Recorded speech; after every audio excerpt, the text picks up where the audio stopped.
ഇന്ന് നമുക്ക് ഒട്ടും ഹെൽത്തി അല്ലാത്ത പക്ഷേ ഭയങ്കര ടേസ്റ്റി ആയിട്ടുള്ള ഒരു പപ്പടം കൊണ്ട് ചമ്മന്തിയാണ് കേട്ടോ.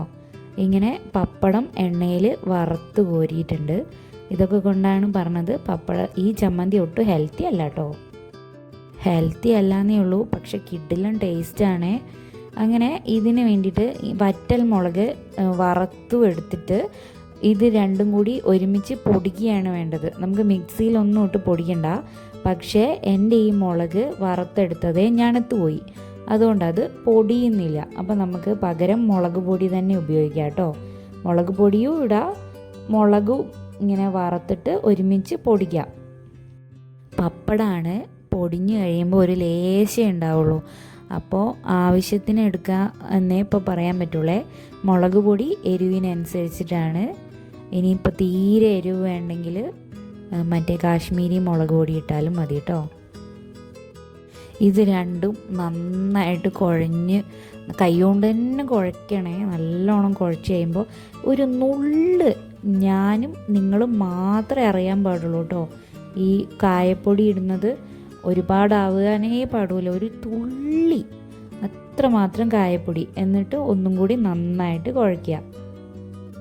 കായപ്പൊടീൻ്റെ സ്വാദ് മേലേക്ക് വരാനേ പാടില്ല കേട്ടോ, അത്രയും കുറച്ചേ ഇടാൻ പാടുള്ളൂ. ഇനി നമ്മൾ ഈ പപ്പടം കാച്ചിയ എണ്ണ തന്നെ ഇല്ലേ, അത് തന്നെ ഈ ഇതിലേക്ക് ഒഴിച്ച് ഇതൊന്ന് താളിച്ചെടുക്കണം. അതാണ്, ഇതൊക്കെ കൊണ്ടാണ് കേട്ടോ ഞാനിത് ഹെൽത്തി അല്ല എന്ന് പറഞ്ഞത്. ഒരു 2-3 സ്പൂണ് അത് നോക്കിയിട്ട് വേണം കേട്ടോ എടുക്കാൻ. അത്രയും നമ്മൾ എണ്ണ ചാലിക്കാൻ എടുക്കേണ്ടി വരിക.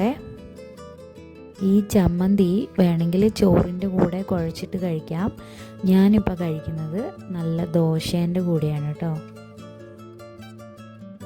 എണ്ണയും കൂടി ചാലിച്ചിട്ട് കൈ കൊണ്ട് തന്നെ നന്നായിട്ട് കുഴച്ചിട്ടുണ്ടെങ്കിൽ ഒന്നും കൂടി സ്വാദ് വരുവേ. ഞാനിപ്പോൾ സ്പൂൺ കൊണ്ടാക്കിയെന്നേ ഉള്ളൂ. ഇത്ര പണിയേ ഉള്ളൂ കേട്ടോ, നമ്മളെ ചമ്മന്തി റെഡിയായി. ഏറ്റവും സിമ്പിളല്ലേ? ഇതിലും സിമ്പിളായിട്ടുള്ളൊരു ചമ്മന്തി ഇനി ഉണ്ടാവുമോ? ഒറ്റയൊരു പ്രാവശ്യമെങ്കിലും ഇതൊന്ന് ട്രൈ ചെയ്ത് നോക്കണം കേട്ടോ. എപ്പോഴും ഒന്നും കഴിക്കാൻ പാടില്ല, പക്ഷേ എപ്പോഴെങ്കിലും ഒന്ന് കഴിക്കാം. ദോശേൻ്റെ കൂടെ മാത്രമല്ല, ചോറിന് വെറുതെ പപ്പടം കുഴച്ച് കഴിക്കാൻ തന്നെ സ്വാദല്ലേ.